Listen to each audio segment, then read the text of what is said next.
What's happening? Today we're gonna go over some leads. We're gonna actually call some sellers. I got a couple leads that I have in my back pocket.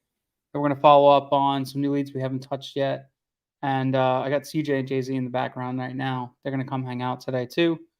Um, and we're just basically gonna go over a bunch of things. So guys, make sure you check out 5 Steps to Six-Figure Business right below. Click that link. Copy that over, bring it over there. So that's basically your how-to to get your business started.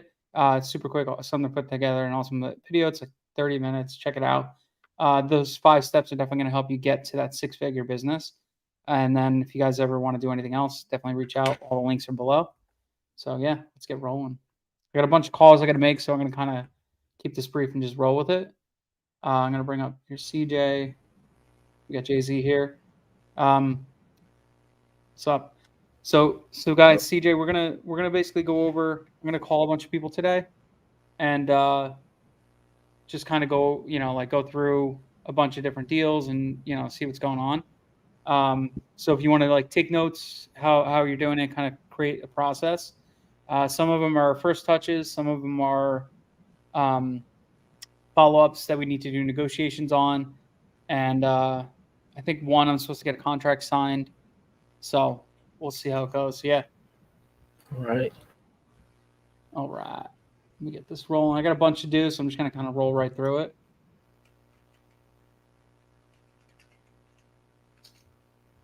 Alrighty. So we just got a new one too. Let's see what this one is. Let me see. Hang on. So we just got a new lead in just now too, I believe. Where's that guy? Carolyn Macklin, Alamanchi. No. 5 years paid. Miss Macklin said she's going to offer. Price is right, then should be interested in selling. Okay, so I'm gonna quick comp this property because I don't even know what it is yet.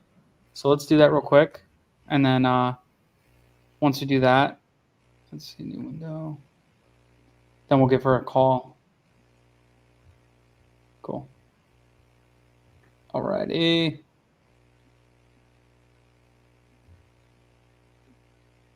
How y'all doing today? Doing good?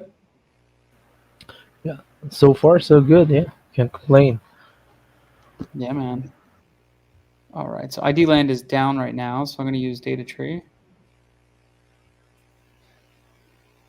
CJ, are you on? You're on Land Vision right now? No, I'm not. Okay. No worries.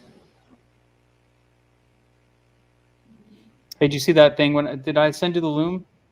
Did I send that to you or not yet? To me, I believe not yet.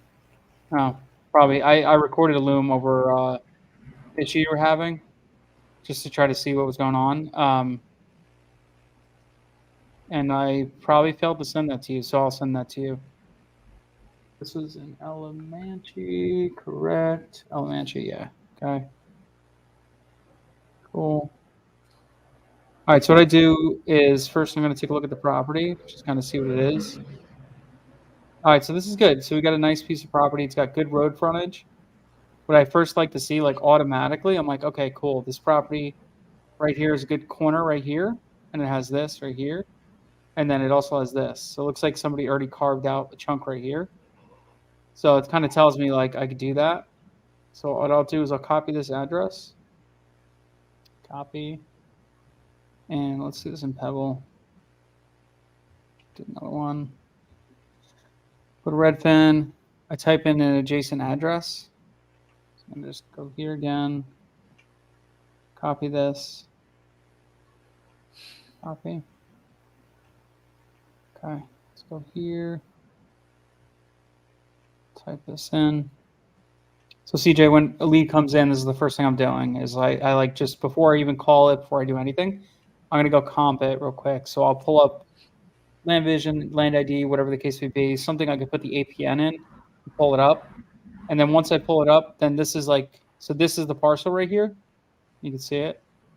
Don't go by this number, but basically this is, the one This is that house, and then this is the parcel in question right here. So what I do is I go filters, sold, land last year, and then this was how big?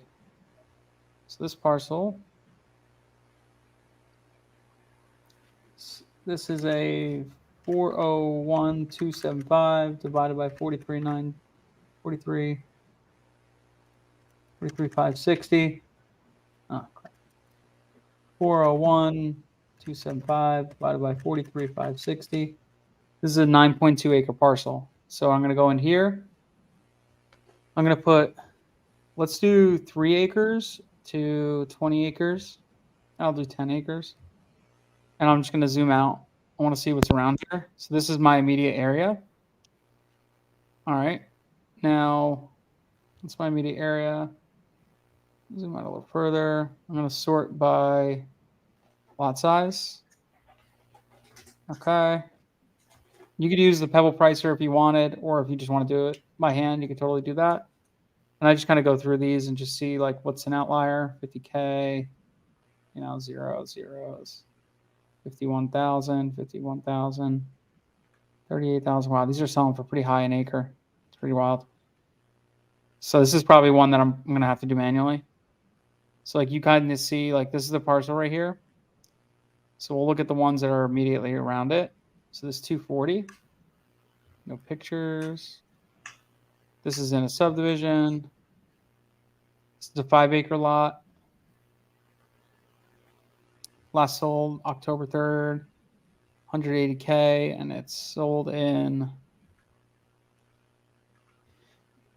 That sold super fast, like less than a month, which is awesome.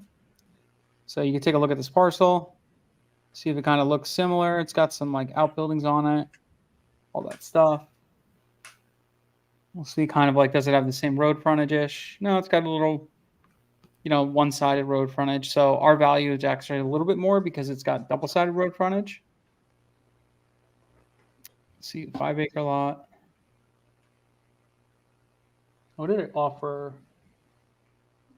I got to see what I offered on this property. So this is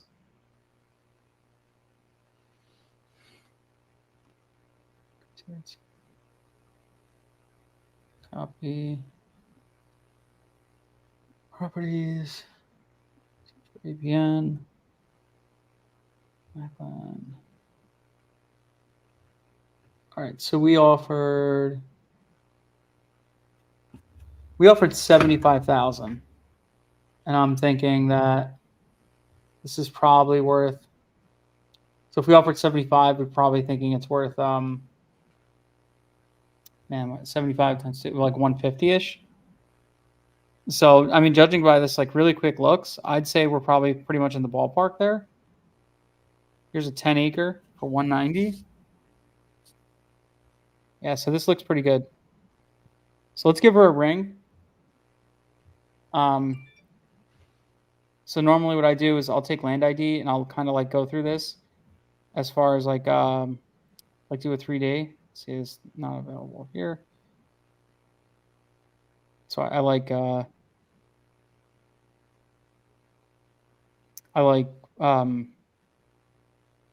ID land better for that reason. It's pretty flat. You can see the parcel is pretty damn flat. This is honestly like a perfect property where we could probably subdivide into 3 spots. Maybe do a smaller lot right here, and then a long lot right here, and then this 2 small lots and 1 long lot. But we'll just try to get it under contract. So she said, Miss Macklin said, let's see, she wants text, so I'm going to call her. Considering an offer, if the price is right, then that she would be considered selling. Okay. So she's not like sold on selling. So I'm going to give her a ring and we'll just see how it goes.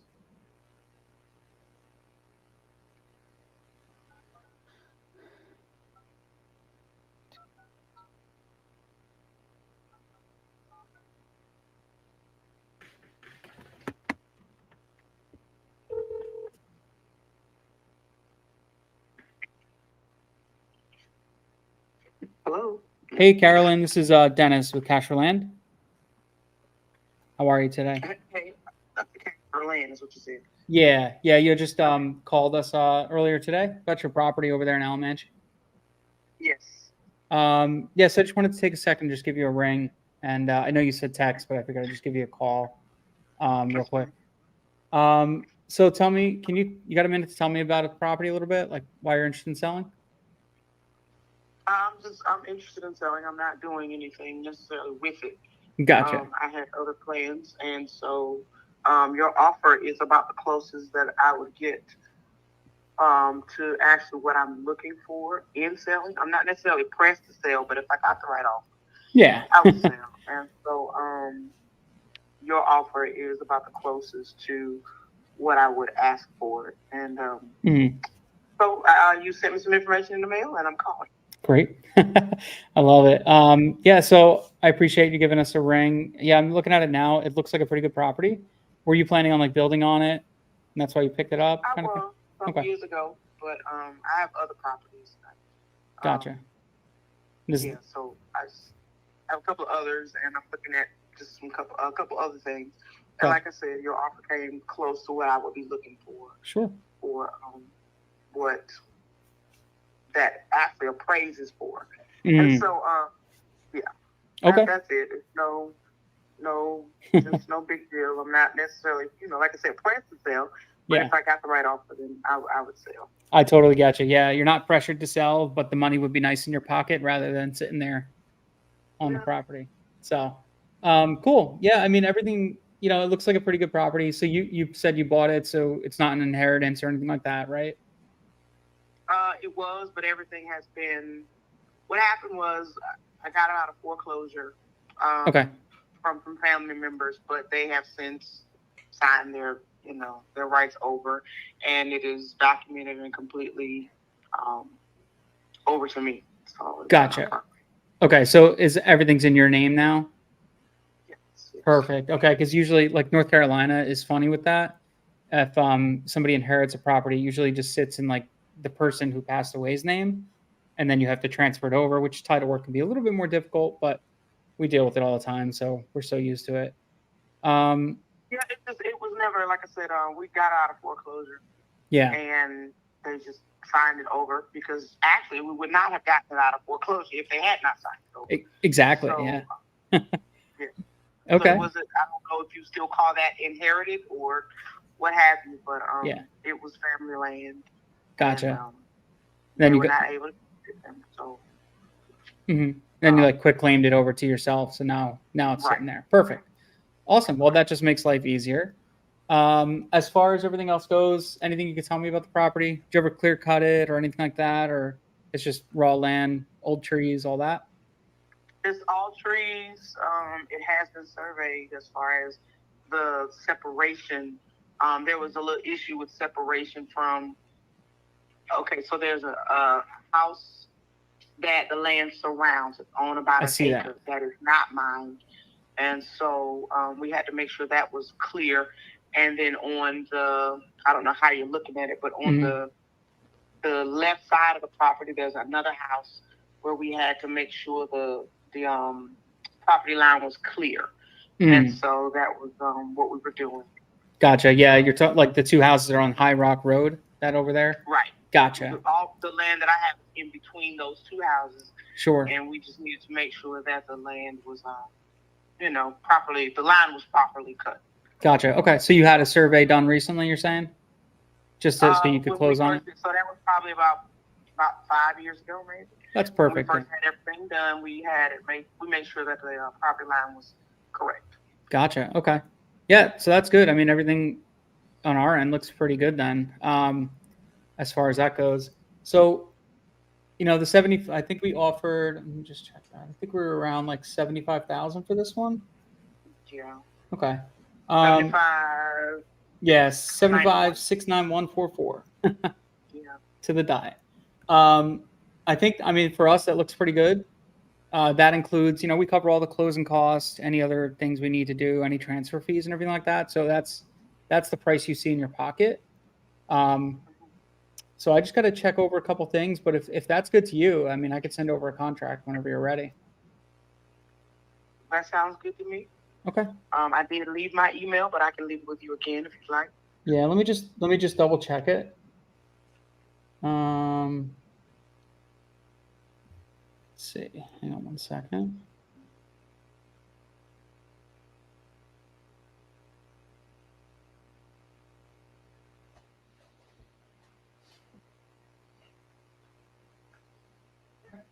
Perfect. So what I'll do is I'm going to go ahead. I'll get that contract filled out, and you should see it in your inbox in about another hour. It's going to come from info@cashforlandusa.com, the email that's on our, all our stuff. And then once we get that, I could give you a call back, and then we could go over everything, and we'll take it from there. It should be, a pretty straightforward deal for us and for you. Okay. All right. All right. Well, thank you very much. Yeah, I'll thank look you. for that contract. Of course. Any other things you're looking to kind of move right now, or just this one, you think? Just this one. Okay. Yeah. This is one I don't like. Just this one I don't mind selling. The other I'm not necessarily interested in selling. Gotcha. Where are the other ones? The other one is in Orange County, just not far from Alamance. Oh, okay. Gotcha. Is that a bigger parcel or just nicer land?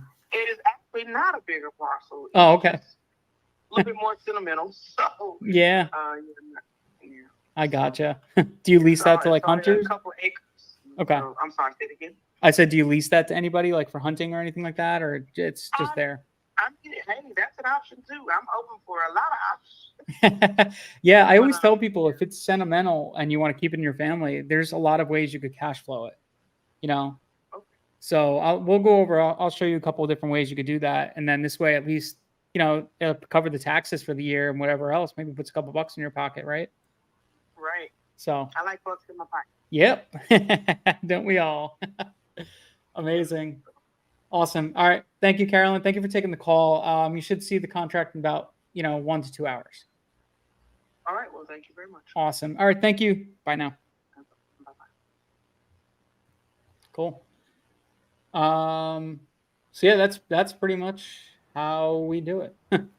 As you can see, CJ, they're pretty simple. They're not like solely invested or anything like that. You know what I mean? I was thinking is that it? I mean, it's so yeah, it's not like very I guess what do you call that? Yeah, it's not like a big momentous thing. Sometimes they're just very, very easy to do sometimes. So you'll like this a lot better than houses. With houses, there's always like drama and this and that. Dude, we do a little bit of the DD on the front end, and then we have our call, and then we do more DD on the back end. And then once we get them under contract, we do our back end DD. And if we have to change anything, we just change it on the contract on the fly. So very simple, very, very simple. And, like now this one, we'll go through the process. We'll get the contract signed. Once we get the contract signed, then I start digging in. I don't like wasting a lot of time on a property until I get a contract signed. Because if I waste that time, I can't get it back. Right. Right. So, yeah. So basically we have a checklist in Pebble, and we kind of go through that checklist, ask a bunch of those questions, and sometimes we'll answer them beforehand. Here, I could actually just show you. Let's see. I'm just trying to show one that doesn't have a name on it already.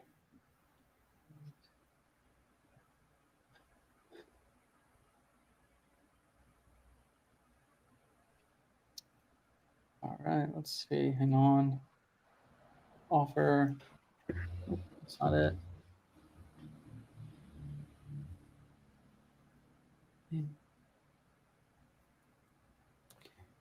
Line.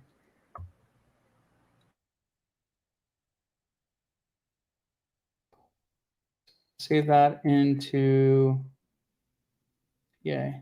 Okay. So we'll go here. I'll show you this. This is Pebble. And then we go in, just put this under the ASIN right here. So right here, actually, I got to move this into a different board so you can see it. So what we do is when we get our initial lead in, you can see all this stuff. Here's a checklist that comes up. So we'll confirm vesting status. So I did that on the phone. I asked her, did she, wherever the property came from, how did you buy it, whatever. So she owns it. So she's on the deed. I confirmed that. Sorry. I didn't add these yet. So I'll go back in and I'll add all my comps right here, add all my sold comps right there. And then, my 5 solds, my 5 on markets, or I usually do 3, you don't have to do 5, but I add images of the lot, 3D image of the lot, determine legal access. It's on a road, physical access. It's good. Topography, pretty flat. Flood zone, wetlands, no flood zones in the area. Zoning, I'll go back and do. Utilities, we just kind of look at them. We actually also have a company that'll run due diligence for us. So sometimes we don't even have to do that. It does not have a HOA or POA. I did not ask about the taxes, delinquent taxes or anything like that. So that's something I'll have to ask. Add assessed value. So we'll have to add that into this right here, or market details, something like that. One of these tabs, I'll have to add that. Confirm acreage. I didn't confirm the acreage, but kind of got around about what it was. So I'll check that. Last sale date, check last sale date, price, and all that stuff. So that's pretty much the notes that we'll do. And then as you go through, like when you go and, put it to initial call, it'll add different stuff. Here's another checklist that goes in here. So as you're going, it'll add more stuff. So I'm going to put this one as hot lead.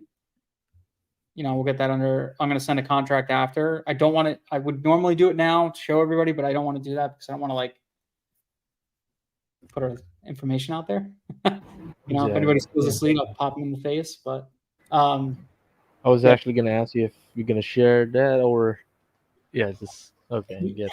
I did a live one time, and I went through the whole thing. I went through the whole contract signing process. And then I did it, and I realized I put all of their information on blast. And I'm like, if somebody calls, they could just call and be like, "I'll offer you $77,000," and then just totally back end me. So I'm like, yeah, I got to be careful when I do that. So if anybody does that, you're a douche. Just saying. Thanks, guys. So I think that one's a buy for 75, and we'll probably maybe subdivide. I'm not sure. I'll have to look into it a little bit further. Maybe do a minor subs. So let's see what a 1 acre lot's going for in the area. And let's see. So this is the area. I'm going to just check real quick, see what a 1 acre goes for. So we might, if it makes sense, we'll do a minor subdivision, cut it into 3 different lots in that area, and then go and sell it if it makes sense. If it doesn't, then we just, straight flip it. A straight flip on that property is buy for 75, sell for 180, 150, around that. I'd say we could probably move it pretty quick. So 150. So yeah, it's a pretty good, 60K profit.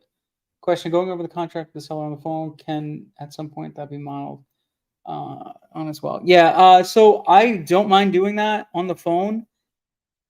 The problem is when I'm doing that, I have a lot of stuff. Here's what I'll do. So, Michael, I'll record a loom, and when I do is I'll record the loom, and then I'll give it to Sumner, and I'll have his guys edit out the portions that are sensitive information, and then it'll be uploaded into the onto his thing, so everybody can see it. We'll do that. So let's go to the next lead. So that's one deal locked up for today. That's pretty sick. Let's get another one. This guy, same area. I think this is the guy. Let me see him. This guy supposedly, I think he has multiple properties. He also said it would be unavailable because we had one. Okay, he said 12 to 3. He's unavailable. So what time is it now? Okay, so I'll call him. Where's land? Somebody call him Mr. Phillips.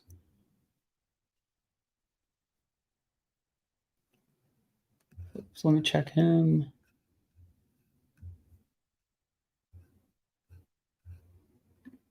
Phillips. So some of these deals I took a look at. I comped them this morning. I ran through everything, and it looked like some were good, some were bad, whatever it is. Back property, corner lot, both sides. Okay. So this property was a junk property. I'll show it to you. It's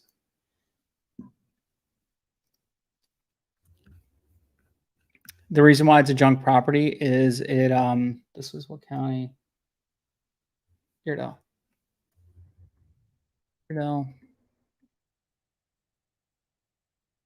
Okay. So the heck.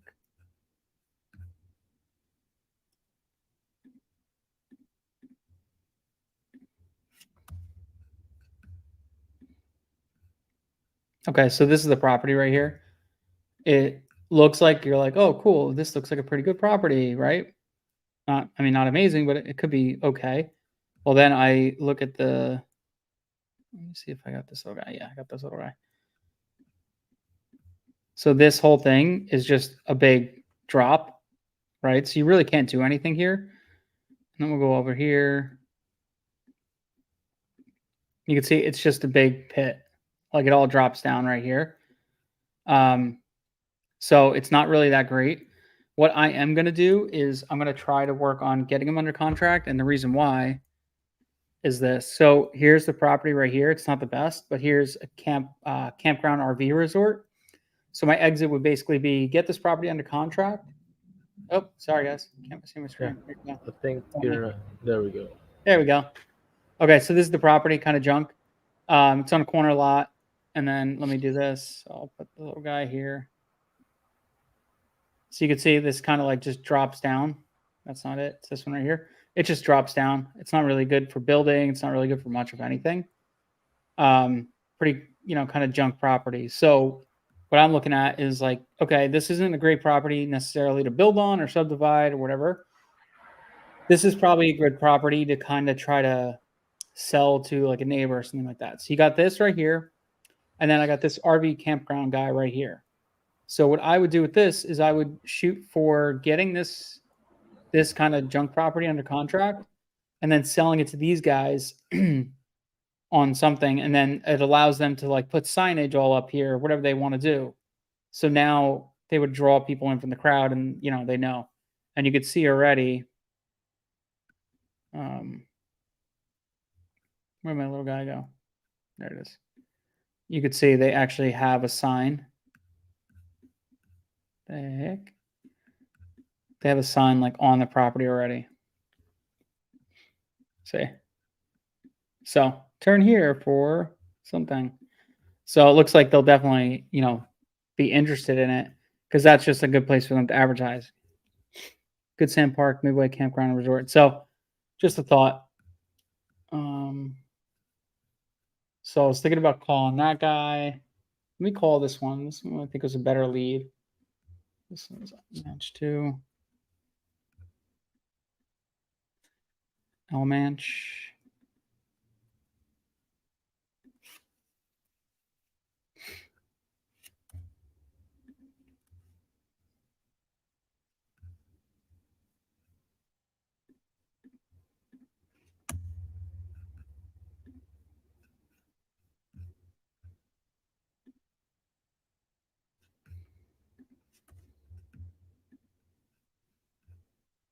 Okay.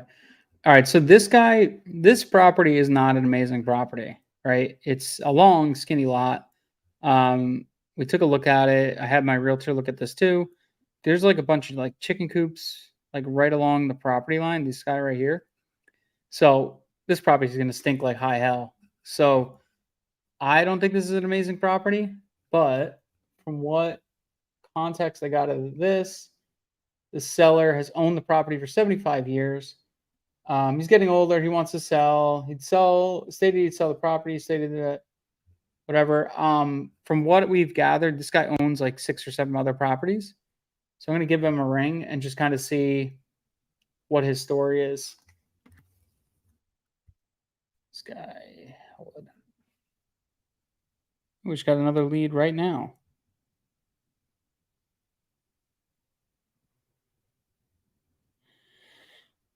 Hang up. Cool. 240. Sweet. Just got a lead right now.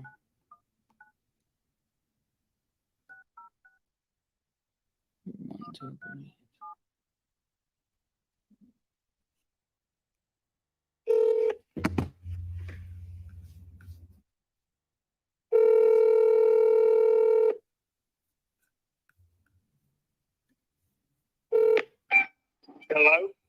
Hey, Andrew. This is Dennis of Cash for Land. A second. Sure. You said what? This is Dennis with Cash for Land. You gave us a ring yesterday about your property in Alamanch. Yes, How we doing today? just fine. Happy with you. Pretty good. Just giving you a ring. I wanted to touch base on that property and kind of go over everything. So you said you've owned this for, let's see, 75 years? We were about 15, 16 years old. 15, 16. When my dad, my brother, Gotcha. my dad gave it to us for our grandmother's estate. Gotcha. Okay. Nice. So what have you done with it? Anything or Cut timber. cut timber? Nice. Clear cut it a couple times. But anyway, it doesn't join any of our, we live in Guilford, so it doesn't join any of our property. Mm. As I told the lady that did, wouldn't be for sale. Yeah, would it make sense? No. Okay. So this is the only one you're kind of looking to move? Right. Right now. Okay. All right. We have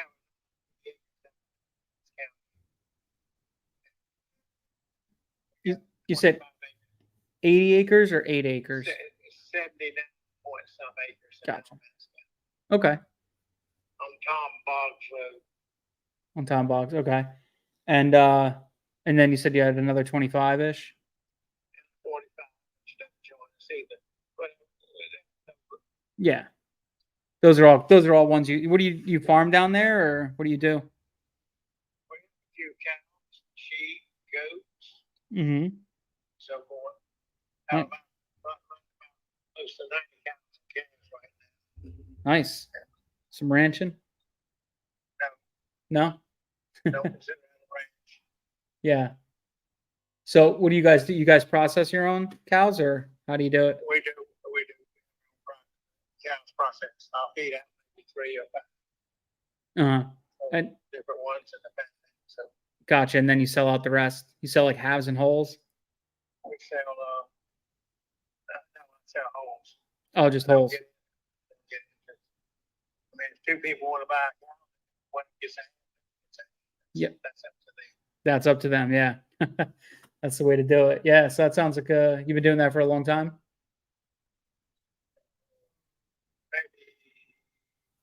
Maybe 10 years. Nice. Awesome. Okay. So this one here, the one we're talking about, the 7.2, it looks like it runs alongside, what's this, the chicken coops and stuff like that? They pardon? The property that's right next to you, is that like chicken coops or whatever?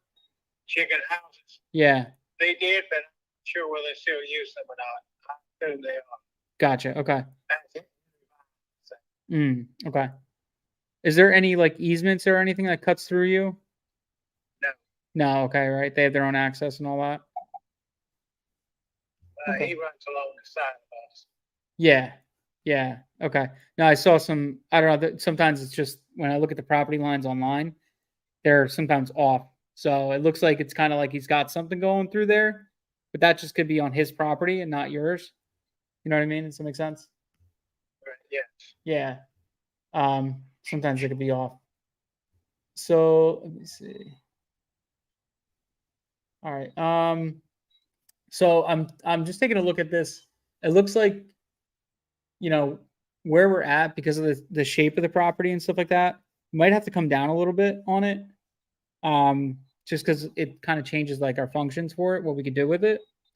So I kind of got to just look at that. If you were to, go ahead. What you're saying. not necessarily retracting it. I just I got to look at it. So sometimes when we send out our mailer, sometimes we hit the mark, sometimes we don't. Just because based on like what the property looks like and stuff. I'm not saying I'm retracting the offer. I just got to dig a little deeper is all. You know, that's all I'm trying to say. I like to be transparent. I'm not going to beat around the bush. You know. Well, I don't straight. Yeah. A lot of people here all this and that. So I don't. Yep. Yeah, I just look at what it is, you know, and what our use case is for it. We normally don't sell timber. Like Yeah. this was county. That's it. Where we Sure. where my son-in-law where we live. It's about 490 acres. Yeah, nice. One block. Uh-huh. So Yeah. Yeah, it's the way to do it, man. Getting a bunch of timber in one area and then just that's your investment. we don't have everything in timber. Mhm. Yeah. We're gonna have to feed the cattle, Yep. sheep. Mhm. I gotcha. So my main thing is the one thing I got to look at is my setbacks. So I just got to check the county and see what my setbacks are for a house. Like if I were to go to build a house on this, because there's certain minimums you have to be from, you know, from the road, from the sides, from each property line, and all that stuff. And then I could back up and say, okay, what kind of property can I put on here, right, with my setbacks and all that stuff. And then that tells me the value of the property I could put on there, and then I backtrack from there to figure out the value of the land. So, you know, that's just the only thing I got to look at. So I just wanted to touch base with you on that aspect first, and just let you know, like I might have to look at it and just, you know, if the value of the house I could put on there is 150,000, then I might have to come down on my price a little bit. That's all. You know, My question to you is when you said the information, why did you include that? so a lot of the times we send a lot of these mailers out to a lot of, like, you know, a lot of people owners in the area.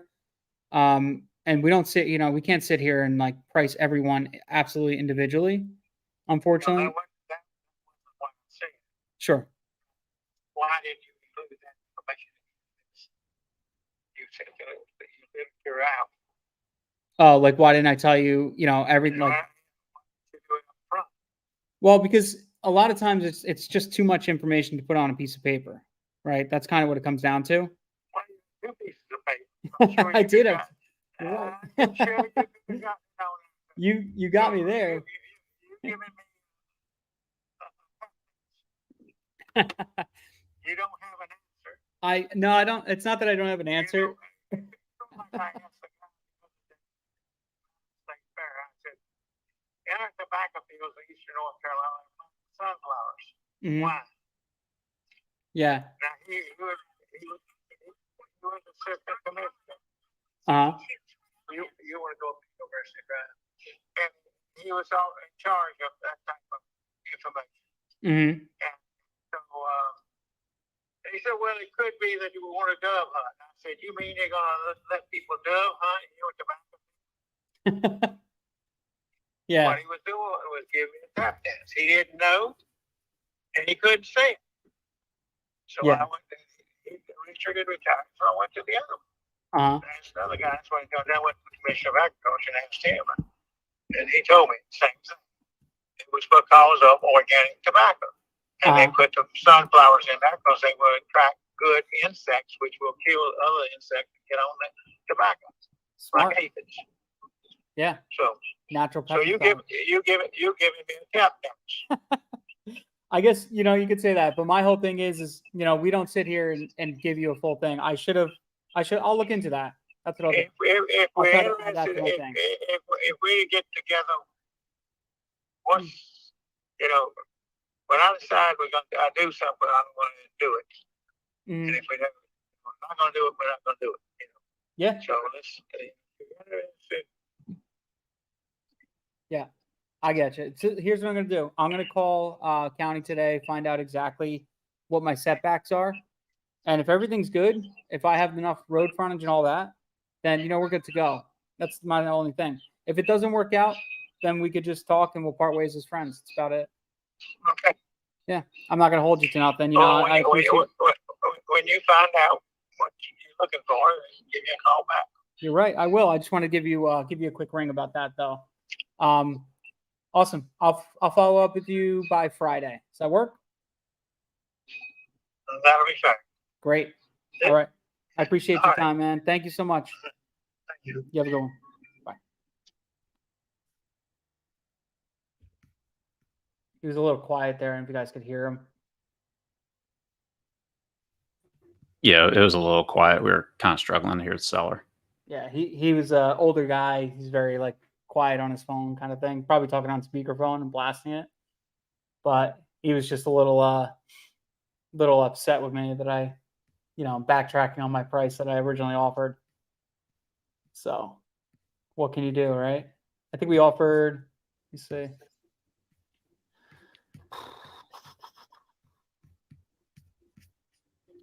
We offered 64. And then, based on this property, if you take a look at it, it's just a long, skinny property. It's not an ideal lot, right? And then we got these like chicken coops over here, which is, kind of bad, and all that stuff. So it's not an amazing property. So that's why I got to backtrack on the price a little bit. And then when I talk to my realtor, he looked at this and he said, he's saying it's actually only like exit is like maybe 75K. So that's pretty much like what we offered. So to me, it's like, okay, well, that's probably not as good. If we offered 65 and, my realtor's saying it's exits like maybe 75 because of the skinny lot and all that stuff, whatever. Right. But this guy has multiple properties. So I don't want to shoot myself in the foot and like, give him a low ball offer. And next thing you know, like he comes back and he's like, dude, yeah, I would have sold you this, 80 acre or something like that. So, I'll have to talk to him again about that. Yeah, that one is that. It's not the best. See how it goes. Let's see. Jeff, So why is he interested in selling that thing at all? So he has a bunch of land. He owns like 490 acres. Mm-hmm. And they're all over in different spots, but this one's like out of the way. So he inherited this from his grandpappy years ago. So he just sits on it. He just timbers it, and it's not big enough to like keep timbering it, Right. So he's like, if it was closer to all my other stuff, I'd keep it. But this one, you sent me an offer, so I took a look at it. So that's pretty much it. I didn't think it was going to go anywhere. That's why kind of like whatever. Mm-hmm. Let's see. The first call we had, that one I'm sending a contract out. So that was a pretty good one. Nice. That property. So this one is the one I was showing you guys. This is that junk property. I'm gonna call him and just kind of like go over it, but I don't think this one's gonna be a good deal at all. This is more or less just if I could get this for a really good price, then perfect. If not, then oh well. Actually, you know what? Let me try. I think I have a better one. That one's. Let's see,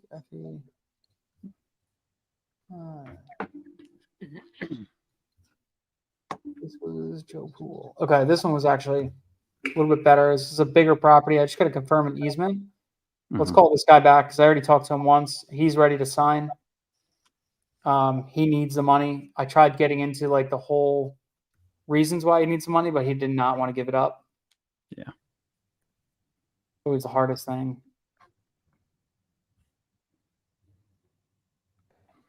So this property right here it's actually landlocked, right? It's right here. But this property over here, if you look, there's a road that cuts right through, like a dirt road, comes right through all the way back into here. And then the guy also owns this property right here. So we'd be able to get an easement right through if we needed. We just have to get it surveyed and looked at. Yeah. This is pretty much the only use case for this property is hunting. Can't build on it. Can't do much on it. It's kind of is what it is. It's a good hunting property. It's got some slopes on it. Let's see this. It's also called Hunting Creek, you know. See, it's just a mountainous, kind of creaky property, so not really great for much of anything except for like bringing your, 4x4 out here and just hanging on here and hunting. It's pretty much all you got. I can't get access or easements this way because you've got a creek running through. Right. So my only real access is going to be cutting through this farm, which he owns, or What would you say is like a minimum size that somebody would be interested in it as hunting ground? people usually above like 10 acres. Oh, okay. So not a humongous area. No, I mean you could hunt even on like 5 acres. Yeah. It just depends on how far your setbacks are from everything. So, I'd say minimum of like 10 acres is ideal because then you could build something on it and still have enough room to hunt. But it's state dependent too and where you're at. So this one is 27 acres. So it's a pretty sizable property. And, once we just confirm that easement and get all that stuff done, I mean, I think we could probably move this for maybe around like 180, something like that. I've seen other comps in the area selling for like 220, 240, but they have road frontage and all that. So, but it could be a pretty cool property. You put a little cabin right here and it overlooks the road, overlooks all this stuff. And then you have your little path that comes in. So give him a ring.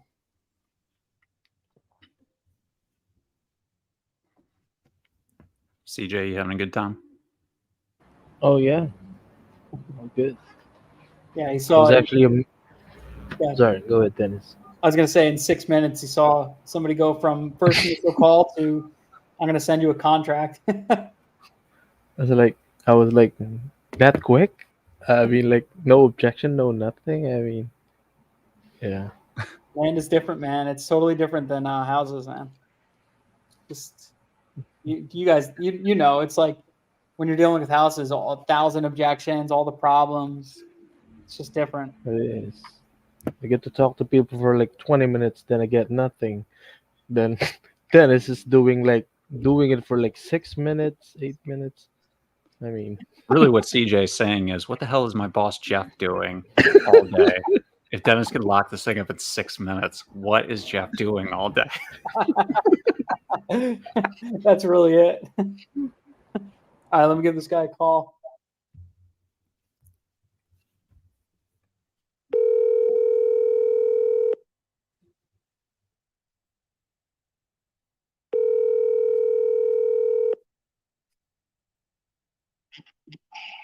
No. Hey, Joe, it's Dennis with Cash for Land. Huh. Hey, I'm just following up with you. Spoke the other day about the property, and I just wanted to catch up. So the one over in Iredell, the 27 acres. Yeah. Quick question: Do you have an easement on it from the west side, that like 250 acre parcel off of Keensaw Road? No. No, right? Okay. Yeah, I see like a dirt path that comes right from that road all the way into your property. So Yeah. I didn't know if there was like an easement that comes through there or not. No. No easement to it, and it would have to come in from my land. Okay, gotcha. All right, so for us to come in through your land, I looked at the property. It's pretty slopey and all that stuff, right? Mm-hmm. So as far as like building it, we can't build anything on there, obviously, because one, it's way set back, and two, it's pretty slopey. So this is basically just like really good hunting property, the way we look at it. Yeah. So for the easement, we're gonna have to come in. Can't go towards the stream over there because it's too slopey. So we'd have to cut up through the top part where where they're farming it, and then I think there's like a little cross path through, and then straight out to Powell Bridge Road. Right. So shouldn't be too big of an issue to get all that stuff done. I talked to my attorney about it. He said, yeah, no big deal. We could just draw it up, especially since you own the other parcel. And that's pretty much it. Do you have a survey on any of this stuff though? Uh, I I don't think he got one Okay. on that. All right. So we'll have to look into that because we're going to need a survey to get the easement done, so that this way they can draw it all up and all that stuff. Um, shouldn't be that big of a deal, but it's just the downside with surveys and all that stuff is time, right? It delays everything. Right. Yeah, 'cause surveys are pains in the butt, and they think they're the busiest people in the world. Yep. So, as far as everything goes, I'm looking at it. We might have to come down a bit on price, just because I didn't realize how slopey it was. Kind of drops off pretty good. And then whatever we come down to, we'll cover. We're still going to pay for all the closing costs, survey, and the easement stuff. So it really wouldn't affect you that much. So does everything sounds good to you? We're pretty much ready to roll.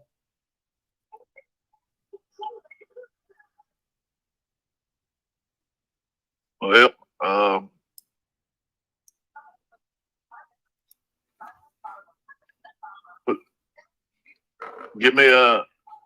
let me know what the bottom line is. Okay. All right. Give me 1 second, actually. I think if we could do everything, I think my underwriters are pretty good. If we could do it for just under 100, so it'd be like 90, 99, something like that. And then we'll still cover everything out, all that survey and all that jazz. Survey and easement, whatever. Yeah.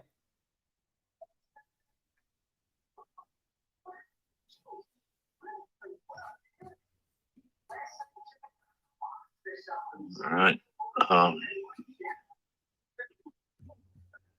Okay. Let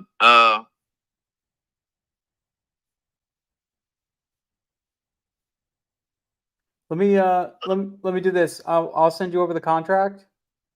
This way you can review it. It's basically the same thing I sent you in the mail. Yeah. It'll just it's looks a little bit different, but you can review it, and then what we do is hop on the phone together and go over everything. And I'll put all this stuff in there that we cover the survey, we cover the easement, and all that. So basically the whole point is that you get that 99 right in your pocket. Okay. Okay. Cool. All right. Yeah. Send that to me. Cool. I got your email. It's your name at sccoast.net, right? Right. Gotcha. Okay. Should have it in the next hour or two. All right. And your name again? My name is Dennis. You could save my number. This is my number. Okay. Cool. So if you ever All have right. questions, just shoot out, give me a call and we'll go from there. All right, Dennis. Appreciate it. Yeah, appreciate it. Thanks, Joe. Have a good one. All right. Bye. Boom. CJ, there's something I want you to pick up from this call in particular, and it's the sign of a really good closer. The ability of Dennis to just bask in the silence for as long as it takes and be okay with that. Being silent sucks. It's hard. Yeah. But did you hear that, CJ? Like, there wasn't something additional Dennis needed to say. Just the guy just needed to sit in it for a second. Right.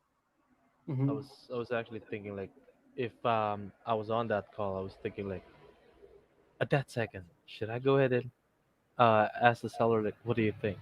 Mm-hmm. So just be totally silent until hear from them. Got to let them mull it over and really think. That's pretty much it. It gets to a point where it's like it's awkward. No, it gets really awkward, and then they get to there. They're like, all right, I got to just talk. So they'll end up talking. You know what I mean? So yeah, I always try to just be silent. And I'm a yellow seller. Like I talk a lot, so it's hard for me to be silent. So sometimes what I'm doing, like if I'm on the phone and like I want to ask a question, but I know it'll break everything, I'll hit mute and ask my question. Just so it's like I get it out, but I don't physically get it out. You know what I mean? So that's a good strategy if like you're ever trying to like have these conversations or whatever, and like, I gotta say it. Just mute yourself, say it, and then go back to it. So like foreign countries, CJ, JZ. Like I was in oil and gas for a long time, and they are literally taught when negotiating with Americans, be silent because it drives the Americans insane. yep. It's such a good tactic. Yeah. So this property for you guys, like this is a property we offered 126,000. Okay. We're looking at exiting this thing for about 200,000. So I just got a $26,000 price reduction off for that. So now that gives me a little bit more spread, so I can sit there and like get the easement done and all that stuff. You know, we'll send a contract. I don't know if this contract will go through. Like I'm not in love with the property, but it doesn't hurt to like kind of like just start opening the doors and seeing what happens, right? So we'll see. And he owns the lower property, the bigger one, right here. He owns this property too. So ideally, it's getting your foot in the door from here, and then maybe just convincing him to just sell us this one as well. And now I own both tracks. That would be the ideal situation. Will it happen? I don't know. But if I could just get this one, get the easement set up, and then sell it, wrap it, do a lease on it, whatever I want to do for this property. So that's kind of the goal. Cool. Yeah. So that is pretty much how I do my calls. I'm very I don't have like a ton of tactics, not very like salesy on it. I'm very conversational. You just get kind of like used to just having these conversations, and there's definitely questions I leave on the table that I should ask, but you know yourself and know your client. Sometimes don't ask all the questions on a call. Get as much information as you need to proceed to the next step, and then on your next call, pick up the next little pieces you need. Because if you start asking 1,000 freaking questions, the seller's going to be like, dude, I can't stand this guy. All he does is ask me questions. I just can't take it anymore, right? So don't be a question asker. Just like get your information across, move on, and then go from there. So. Yeah, low key Dennis is, talking about me. Like, don't be a question asker. Jeff Damn, knows this. Jay-Z. CJ knows this. So Just Yeah. stop. Yeah. low key, that's me. Yeah. CJ, you want to call somebody? Who I? Oh, like Do I? CJ, that's your answer. Yeah. Do I just say yes. That's simple you could say. It's just yeah. you were asking me like get on a call like right now?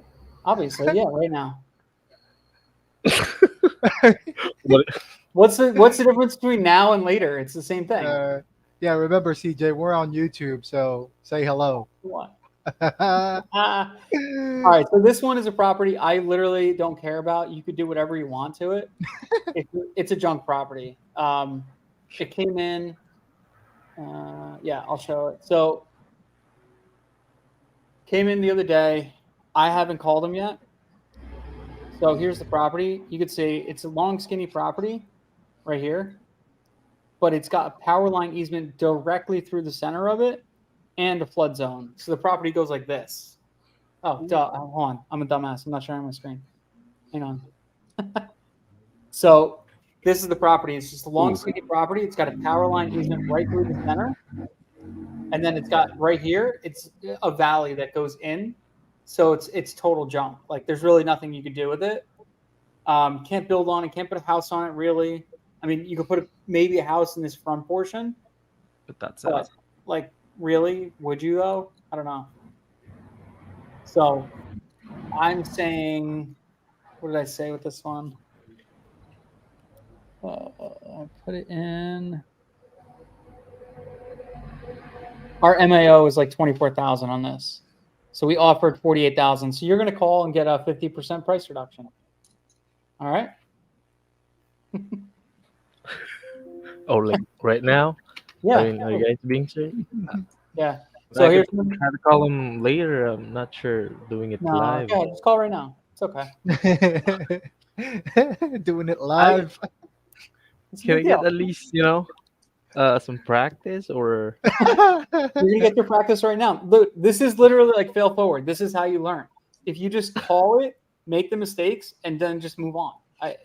It's not that like that's that. You'll be fine. Do you have a way to call? You have a dialer set up or something? Or Jeff, can you call to the CRM? Yeah, CJ, if you just want to use the CRM dialer that we use, that's fine. Mm-hmm. Which one? Unapologetic. Unapologetic. Mm-hmm. You got air call, like the one I usually use. That's fine.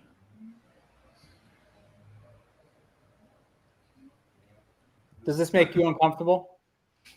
Yeah, it does. No, Good. it doesn't. That's a good CJ thing. eats this stuff up. He loves it. You if you're not uncomfortable, you're not growing. That's pretty much it. So you got to get a little bit uncomfortable. And basically, what I'll do is I'll put up the picture, and I'll put up the question sheet. So you have all the stuff you need. You just ask a couple questions, and just let him know, like, hey man, look, I'm looking at this property, and not for nothing, but it doesn't really fit our buy box. Oops, sorry. It doesn't really fit what we would buy typically, just because of the way it sits. There's a power line easement running right through it, all that stuff. So it's not really going to fit what we would do with it. So we could still buy it, but our price is going to be different than what we originally offered. And then just go into the price, and then just be like, yeah, that's what we do. So here's the property right here. And then I'm going to put this up here. Here's just like a checklist you could add just to give you like a reminder of a couple questions. So, just ask them, hey, do you own the property? This and that. And screw up, dude. I want you to make mistakes. Like, let's hear it. Trying to get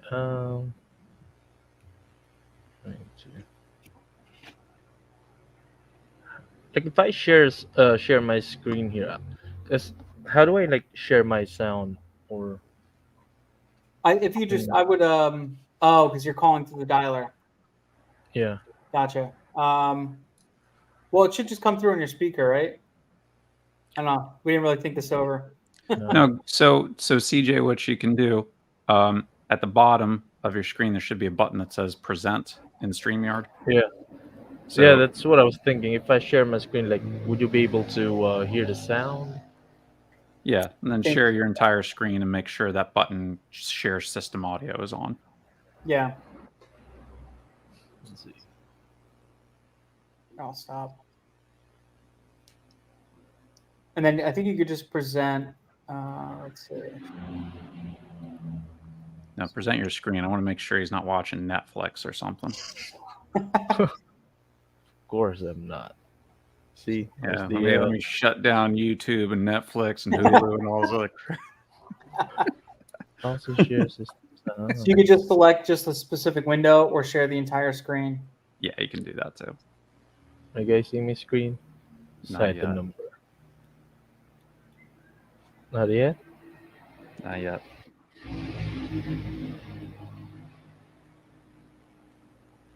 Here we go. All right. Is that your screen or is that just a window you're sharing? This is actually the only window that I have open. Okay. I mean, is AirCall as an app? Yeah, it's like right here. Okay. All right. Well, I should hide the number, right? Or yeah, you should, but it doesn't really. I mean, it's not the big deal. I'm here.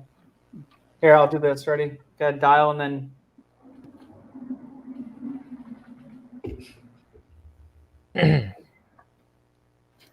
Are you guys ready? Like I hate am I ready? We're ready. Are you ready? That's the question. We are ready. I think I can't wait. Now is the time that I think I would say I can just go ahead and click buttons. Like JC. No. You got more You of guys those. got me. I didn't know we are gonna do it live. I mean, I can do it like not Listen, just not listen, live. closer. Time to close. There you There's go. only 10 people on here right now, and then a couple hundred people watch it afterwards, so it's not a big deal. Yeah. Come on, man. You wanted this, right? You wanted this. You specifically Let's asked go. Jeff, if I remember. Right, No, I Jeff? didn't. Can you guys hear it? We Yeah, can. yep. I guess. Very clear.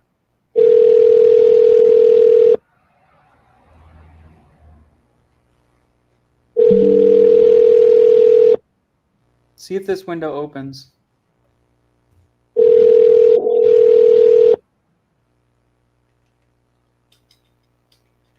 That should be the picture if you could see it. Hello? Hello? Yes, hello. Can you hear me? Yeah. Yes, hi. My name is CJ. Actually with the Cash for Lad. I'm looking for Daniel. Is this Miss Upright? Just a second. I'm sorry, I thought it was Jason. They want that ring. What? Hey, hello. Hello? Yes. Hi, Daniel. My name is CJ with the Cash for Land. How you doing today? I'm doing okay. Awesome. Good to hear that. Well, I was actually calling about your property. It's the one down there in Ardell County. And Yeah, Knox Farm. all right. So I was actually just giving you a quick ring. I just wanted to touch base about the property. Is this a good time? Yeah. Awesome, awesome. So yeah, we've actually run some basic or basic computation and run our numbers, and then I'm gonna be honest with you, just looking at this property, it's not for nothing, but it's really not that what we are actually looking for. It doesn't really fit on what we would buy typically. So but the way it sits, and I see like there's actually even like a power line in there. So but we could still buy it, but it's actually the price would be different. Right. Bye. Yeah, I'm up. Nice. Yeah, I knew that was happening. So the way he came in with the lead, let me see, what was his name? The Daniel, Daniel? I think. Daniel, right? Daniel Upright. right? So he actually wants more for the property. So he's not liking to sell. He's not wanting to sell, but he said our offer is a little low. So I was like, okay, yeah. And then I look at the property. I'm like, yeah, no way, no friggin' way. So it's a no loss in my eyes. I would say critiquing. You kind of went right into it, right? I usually like to do something like I call like a shit sandwich, where I do like the good stuff. I put the shit in the middle, and then I do the good stuff on the back end, right? So I give them like I'll talk about some good things, I'll throw the stuff I don't like about it, and then I'll talk about the good things again. And then the last thing they heard is a good thing. So you kind of just went in and just said, "Here's the shit," and that's all you get. Deal And- with it. Yeah. So sometimes it does help when you could give them like a shit sandwich like that. So that's one thing I try to do. And then be confident. Just say, hey man, look, we took a look at the property. There's a power line easement running right through it. Looks like it's in a flood zone, all that stuff. Just curious, like, how'd you come across the property, whatever, like ask those questions. And then when he starts, like, he's obviously going to reject you at some point, whatever, and just be like, look, man, at the end of the day, like, this property doesn't really fit our buy box. So, we could still buy it, but we're going to have to come down in price. There's a lot of ways you could spin it, but I would have went for a little bit more of like a conversation approach in the beginning and then give him the shit. So, Right. I don't know, Jeff, what do you got? You're a pro at this. Yeah, I mean, this is obviously CJ. It's a different animal than what we're used to. We don't really need to ask what's got you interested. Not exactly. So we're say, look, we got your inquiry. Glad we could talk with you. I have taken a look at the property. You know, it's certainly an interesting site. Hey, took a look at it. I mean, it does have obviously the big power line issue. It's got some floodplain, so it's not our ideal candidate. But just want to make sure if you could get a price, are you seriously open to selling it? Right. I just kind of confirm their buy-in on this and say, look, there is some opportunity. You know, like Dennis says, the shit sandwich. Hey, there is some opportunity here. It's not our ideal candidate. It has these issues. But if you want to sell it, we can absolutely help you. Mm-hmm. I can give you the Positive, best negative, number. positive. Right. Yeah. And like Dennis said, just because we're giving a low offer doesn't make it a bad offer. Right. We talk about this all the time. Like, look, we can confidently do this for you. If you wanted to sell this in cash, if you wanted money in your pocket, no nonsense, I can absolutely do that for you. Our number's 26 grand.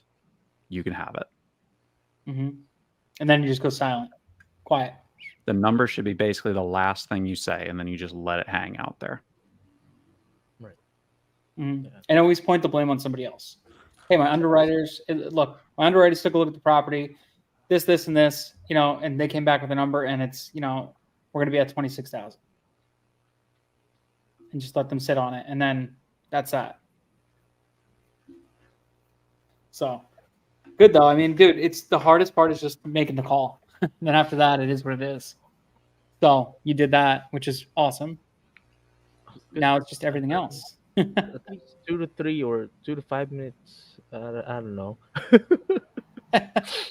Because what's going on in my mind earlier was like, should I go ahead and like what Jeff said, like ask him like what's got him interested in selling, you know, always what we typically do. Mhm. But I thought like it was really different. I mean like a I- quick I- 5-minute brief, guys, you know, with Yeah. really Usually what I focus on is like, how did they come across the property, right? That's my main thing, because a lot of times that we deal with, the people who are inherited this property. And if you inherited something and you live like, this guy lives in like another state, like South Carolina or something like that, like 10 hours away from this property or whatever. Probably not, but it's far away from the property. He's older dude. He's not going to go there and see it. He probably like inherited, or maybe he bought it planning on building something there one day. I don't know. So usually I just ask that question. I'm like, so how did you come across this property? It's such an open-ended question that they'll usually spill the beans on everything. So a lot of times that's like what I lead with, is that open-ended question. And then that gives you 80% of the ammo you need to go down the rest of the transaction, you know? And then, you know, sometimes like I will ask, it's definitely a good thing to do. Like, you know, at the end of the day, like, what do you know, what's got you interested in selling? I know you got a letter, and that's 9 times out of 10. They're like, well, you sent me a letter. I'm like, yeah, but that's not why you called. There was a reason why that number struck you, and you're like, yeah, let me call this guy. Right. So I always ask them, like, why are you interested in selling? And they'll be like, oh, you know, I so-and-so or whatever. I was going to build on it and I decided not to, whatever. But sometimes you get your answer when you ask the question of like, how did you come across this property? They'll basically tell you why they're interested in selling it, because they, you know, whatever. Oh, I bought it. I haven't done anything with it. Yeah. So part of it, like CJ, like we'll practice your intro. Basically, it's like, hey, Steve, CJ calling for Cash for Land. How's it going? Going good. What do you want? Hey, the reason I'm calling, we're interested in this land you dialed in about. Are you still, you know, is now a good time? Yeah, it's a good time. Cool. Hey, I'm looking at it on my screen right now. You know, interesting site. How did you come across it? I'm just curious. Mm-hmm. Now it's very natural and you should be able to roll into it. Exactly. If your intro is like staggered and going back and forth, the stuff, you're going to always fail. Like your calls, the first 10 seconds are the most important 10 seconds of the call, right? So I always do 3 things. I just get it out of the way. I'm like, if it's a guy who answers the phone, I automatically assume it's the person that's on there. Like if it's a guy or a girl, whatever. If it name's Carolyn and a girl answers the phone, hey, Carolyn, it's Dennis Cash for Land. Hey, I'm just giving you a ring back about your property you called in about. Boom. That's it. My intro's done. They know who I'm calling, you know, who's calling, why they're calling, and, you know, whatever, like that they're calling for them, right? Simple. It's out of the way. It's done. So now they know you're not a scammer. We already called you, right? So that's it. So that's already out of the way. Now they'll say, oh yeah, great. No problem. Hey, I just wanted to ask you a few questions about it. You got a minute? Cool. You could either ask them if they have a minute or just go right into it. It's up to you. I usually don't even bother asking that question because if they already answered the phone, they have a minute. They already answered the phone. So I don't even ask that question if they have time. So I just kind of go right into it. And then, yeah, that's usually like Jeff said, hey, this is an interesting property, whatever. How'd you come across it? Boom, that's your opener. So within, less than 20 seconds, you've already started your whole conversation and got it right down the path you wanted to go on, right? So that's it. Once you get that opener done, everything else in the call is easy. Unless they're a dick, which that happens a lot too. Then you just roll with the punches and let them hit you and you hit them back. That's it. Right. So that's good though. We'll get you on more calls. I got a bunch more you could do. And yeah, So. maybe next time, when I'm like really ready, at least tell me what to do. Not here's the number, here's the name. Go ahead and call us No, back. you just do it. Do or do not. Just There's do no or do screwing not. around. That's it, man. Yeah, just call. It's not a big deal.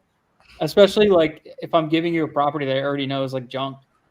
It's like worst case scenario, it doesn't work out. Oh well. It's not a big deal. I forget what this one was. So I have another one I'm gonna call, but I'm gonna probably cut this now. I gotta send 2 contracts and then hopefully a third one if I get this one. So actually, let me just call her real quick. Why the hell Getting not? 3 in like an hour, and Jeff is sitting all day. Woo, shots Come on, fired. Jeff. Shots fired. My own employee. Put me on the hot seat ripping on me. earlier. Let me This put is a you great back on position the to hot be in. seat. Plus, we're live. We're live. Yeah. He's doing this on live YouTube. You did that to me live, Jeff. Let me put it back to you, man. Yeah. What the hell are you doing?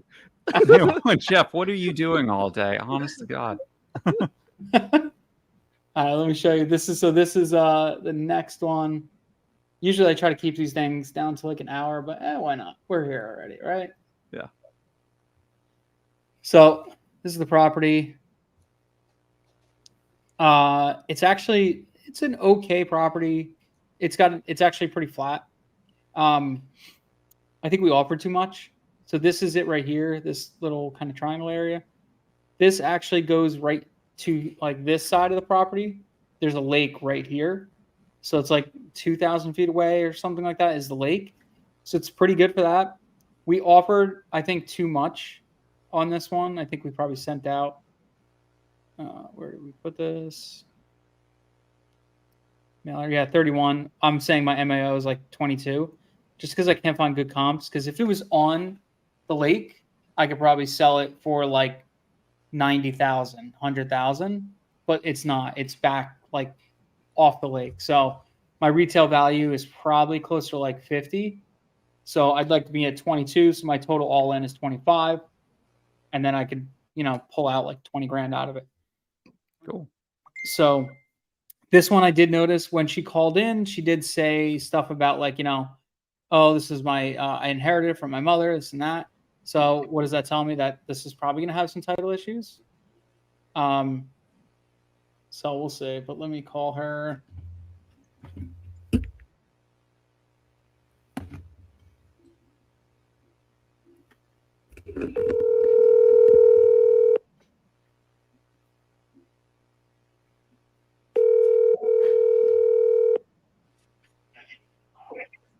Hello. Hey, Effie, this is Dennis with Cash for Land. How are you today? Oh, I'm fine. How are you? I'm doing good. I'm just giving you a ring about the property over there in Person County. I know you called us back the other day, so I just want to touch base with you. Can you tell me a little bit about the property? How you came across it? It's empty. Mm-hmm. As far as I can tell you. It's filled with trees, and it's the only thing on it is trees. Perfect. Yeah, that's what we look for.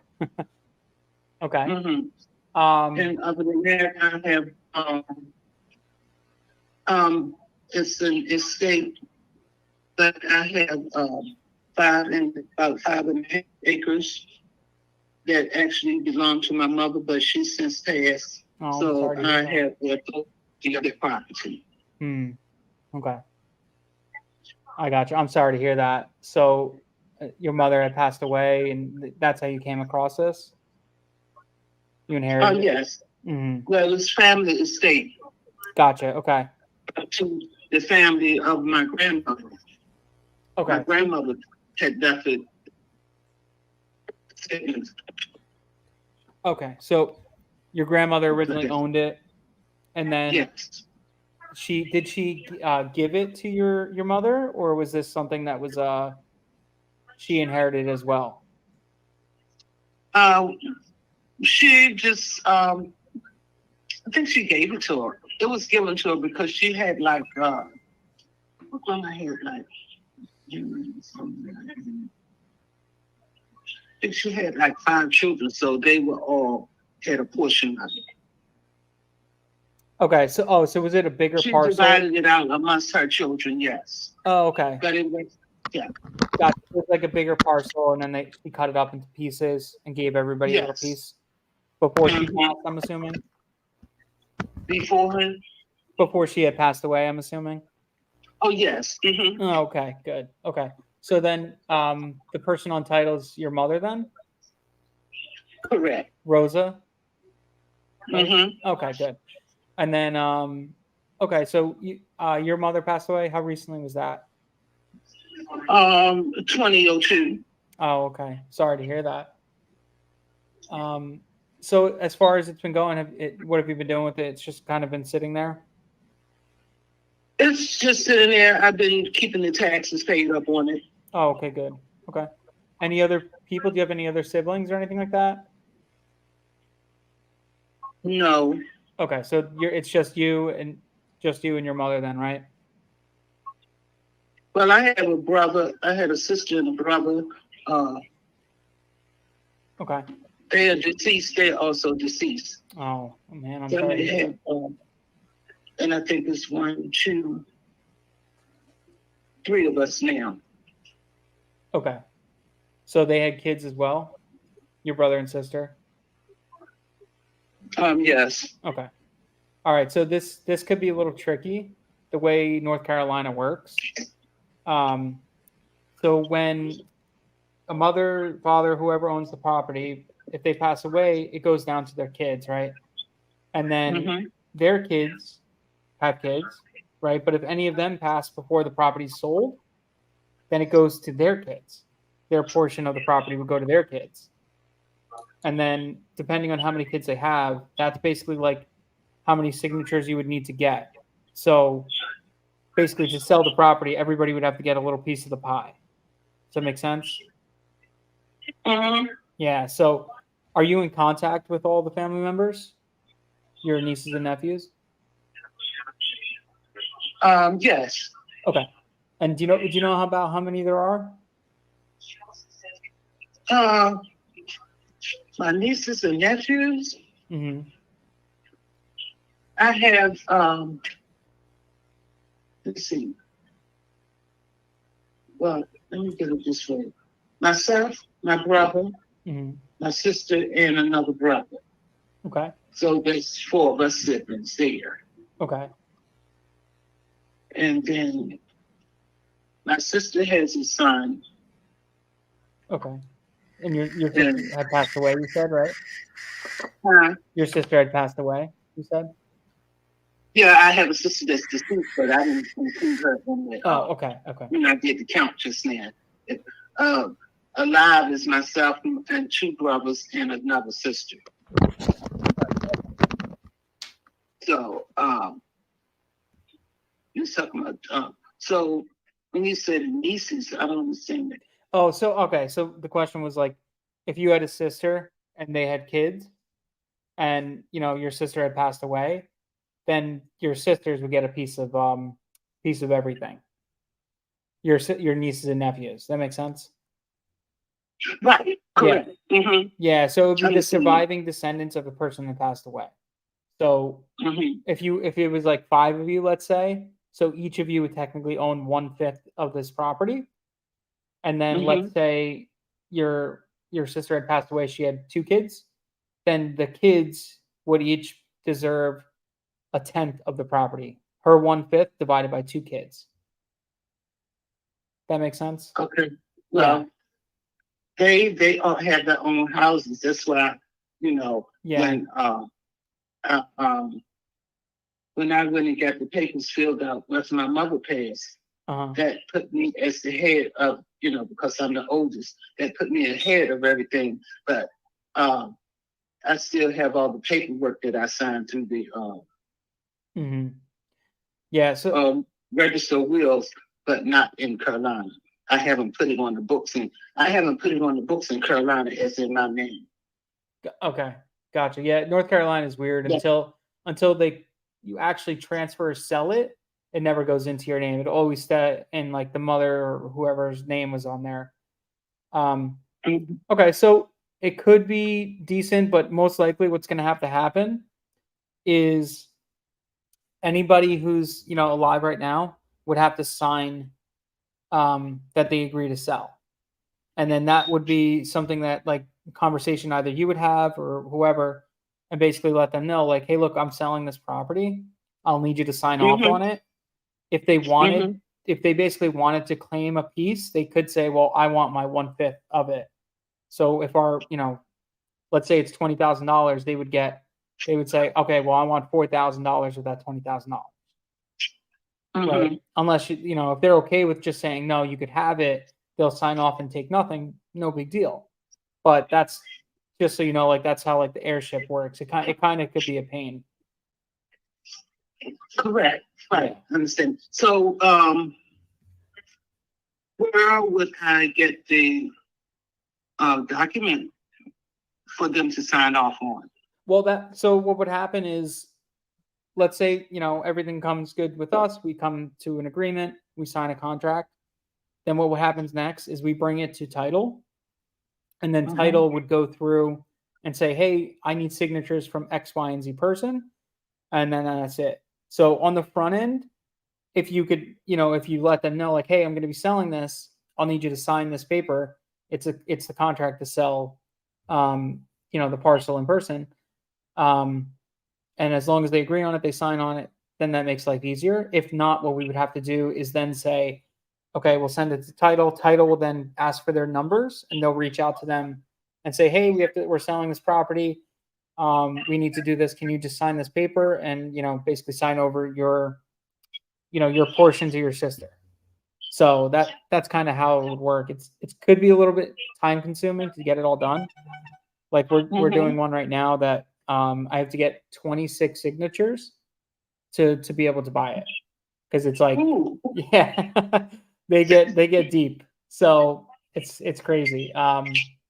They get very complicated, but we can make them work. It's just more time on our end. But that's why I'm glad you actually you told me all this, because now it tells me in the back of my head like where we need to be at with everything. Because it's more work for us. We're doing a lot more like time, phone calls, and all that stuff. But it's not impossible. It's just I want to set the expectation that it could take a little more time. Oh, correct. So basically, what you're saying, I would need signatures of all 5 of us. Well, my sister passed. She got 2 children, so one of them would be included as the signature, and then my other brother and my other 2 brothers and my sister and myself. So there's like 5 or either 6 of us that they would have. That's 4. I'll put it this way: that's 4 of them that would have come in agreement with the signatures. Yeah, and then also too, they'd have to be okay. Basically, the agreement would also have to say like, you're okay with me taking the proceeds of the sale, right? They would have to basically sign off saying that, because if they're good in their financial position, they're like, yeah, no, this is on you. You can take it. That's even better for you. But sometimes they could hold out, and if one person says, no, then that's when they could throw a wrench in everything. Okay. So yes, I understand that. Yeah. So let's do this. Before we get any deeper into anything, Can you do a little homework for me? Can I give you a little bit of homework? Mm-hmm. It's been like what, like 5-6 years since you left school? Who, me? Yeah.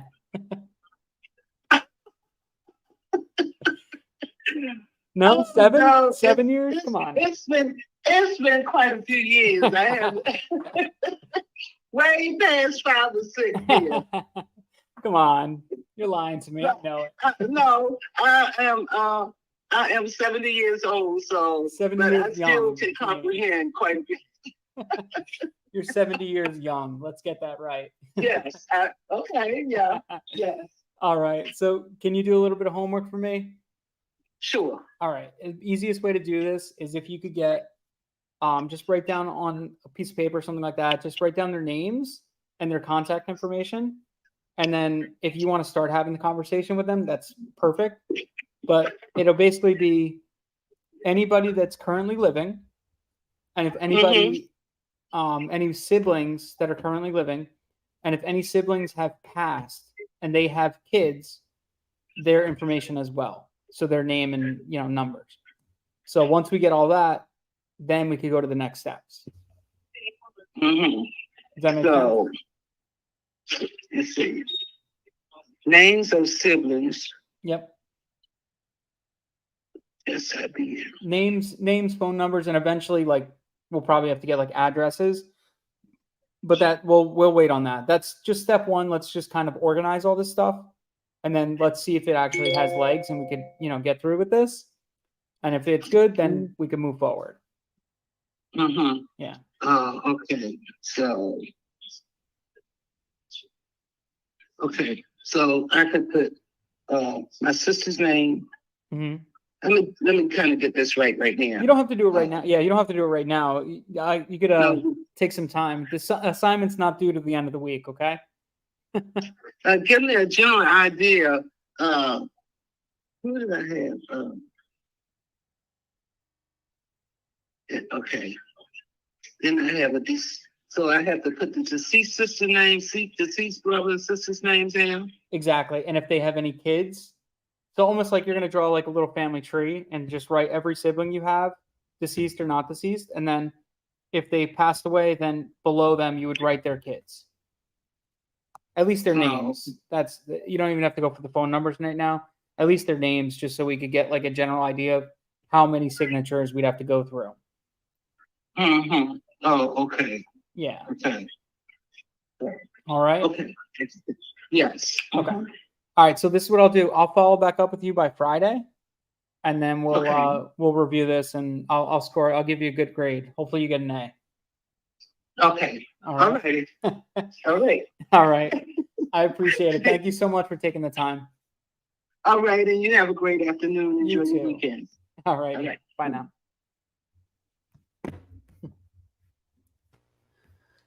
So that's going to be a complicated one. Yeah. So the way it works in North Carolina, it's if the mother dies, or it's worse if it's a grandfather. So if the mother passes away, then the kids get it.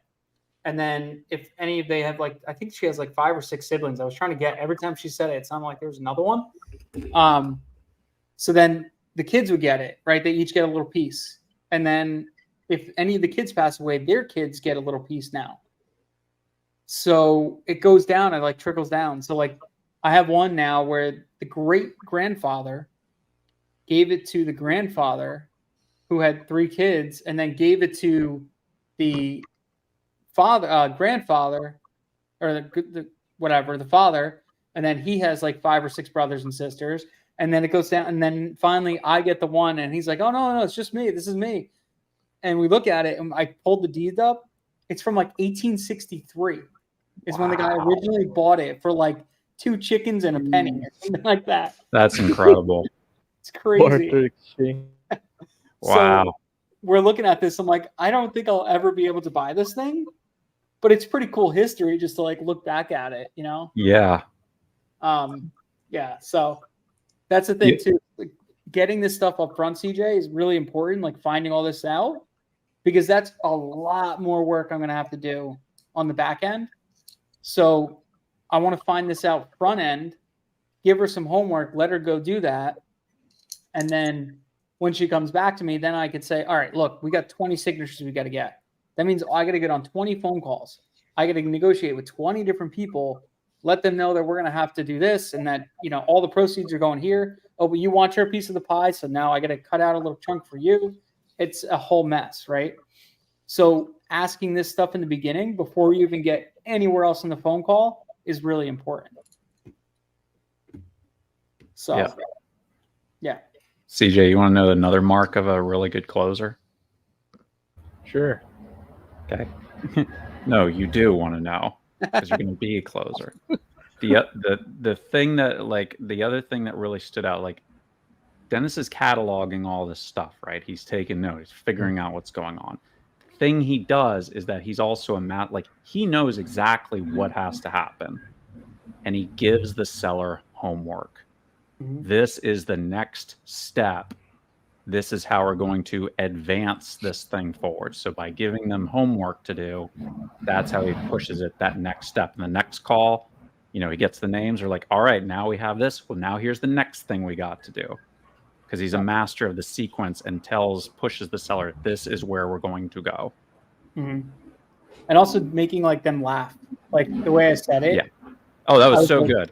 Yeah. Oh, I'm going to give you some homework. It's been 5-6 years. Oh, that was beautiful. That's how you build rapport. It sets you apart. If anybody else called her, be like, no, I like Dennis. He makes me laugh. He makes me feel good.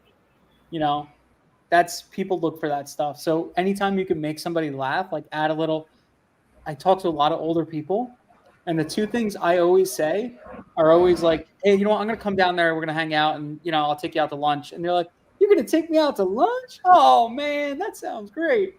Always works. They always love it and they laugh, especially older women. I don't know why they love me. And then two, I always say things about their age. Be like, how old are you? 35, 40? Yeah, son, I'm 85 years old. They always get into it, Oh yeah. It's just totally sets them apart. So those are the little things I always do. Smooth. Dude, at the end of the day, it's just a person. Just have a conversation. That's all you're doing. It's not that big of a deal.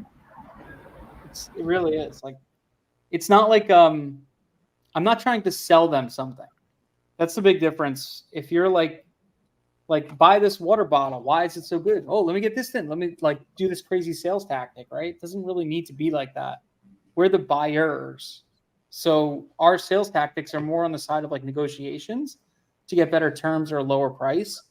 I'm not trying to sell them on anything. So more of what I'm doing is selling them on me and trust in me and the confidence in me than a product or a physical object, right? So once I built that, I sold them on me, selling them on a lower price or anything else is a lot easier. It's really good. The call you had before, he didn't have any rapport with you, right? You just went right into the price. And he was like, I'll screw you. But had you built some rapport, maybe made him laugh, joked around with him, this and that, he might have been more apt to actually at least listen to your offer, right? That's kind of what you got to look at it as. So cool. All right, I gotta run. I gotta fill out these contracts, but Nice. Any questions, anybody? It's a good time. Have fun. Good. Nope, all good. So Jay-Z, the guys, the CJ, the reason Dennis is able to do this is because of all this upfront work he has done. So Jay-Z, that's why your job in this is so critical. Otherwise, Right. CJ, you're going to be just burning through calls. What the hell am I even doing here? Because again, why are they so hot? Because they got a piece of mail and they saw the price. Yep. There's nothing to talk. There's no negotiating to be. They already know, and yet they still raised their hand and said yes. Mm-hmm. So if that kind of person's calling Dennis, you think they're ready to go or what? Mm-hmm. Whereas houses, we're not quite there. Even when I get incoming leads that are awesome and they're great, I've converted a couple this week. The point is, I still got to go through this whole thing and figure out where they are in pricing. We don't have that problem here. Mm-hmm. Right. It's totally different. Your acquisition side is way different because it's more just they've already raised their hand and committed to a price that you put on the letter. and you already basically raised your hand and committed to that price as well. So as long as everything checks out when you are doing your initial underwriting before you call them, the conversation is very simple. Hey, Dennis, we're good. I like the price. You like the price. You're on title. Cool. I'll send you a contract. Done. That's why they could be so quick.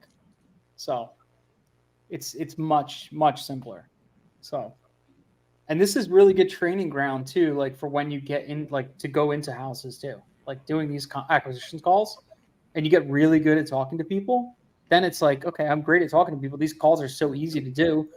Now, like adding in some harder, home acquisitions is pretty easy. So cool. All right, guys, I gotta run. Thanks, Dennis. Yeah, I'll talk to y'all later. See ya. All right. Peace Later. out. You guys. Later.